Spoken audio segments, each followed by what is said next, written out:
So you might be in this really weird situation where a bunch of Facebook features are basically missing.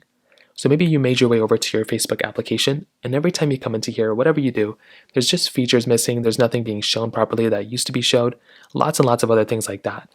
Now, the first thing I'd recommend doing here, and the easiest way to fix this problem that I've ever seen, is to go ahead and basically just make your way over to your App Store. So just make your way over to your App Store like this, and you want to search up for the Facebook application. So click up here on the search bar, and you want to search up Facebook. So when you do that, you'll basically see this little pop-up come up, and all you're basically going to want to do is update the Facebook application.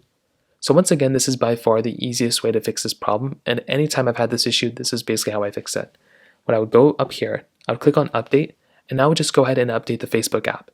So this can take a few moments, but if you see somebody having a Facebook feature that you don't have, or if you have a feature that should be updated or whatever the case is, you can just go ahead and basically click on update, and you can go and just update your Facebook application this way, and that is an option that you have as well. So super cool thing. It's probably one of the easiest way to fix this problem.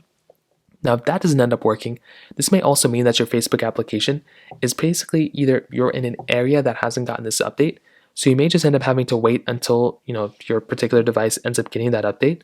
So if you're in an area, once again, that let's say it's a different country or region, and usually those regions or countries get the features last, you may just have to wait out, even if there's an update in your area, within your city, within your vicinity. It's very strange how it works, but you may just have to wait it out until Facebook rolls out that feature in your area, and then you can update your application and then get that feature that way. You can also try deleting the application, reinstalling it, restarting your phone, but those are basically the main ways to go and fix this problem. If you have any other thoughts or questions, please let me know in the comment section below. Hit the like button, that would mean so much, but definitely hit that subscribe button. More importantly than everything else, I love every single one of you guys. Hopefully I'll catch you guys in the next video. Peace out.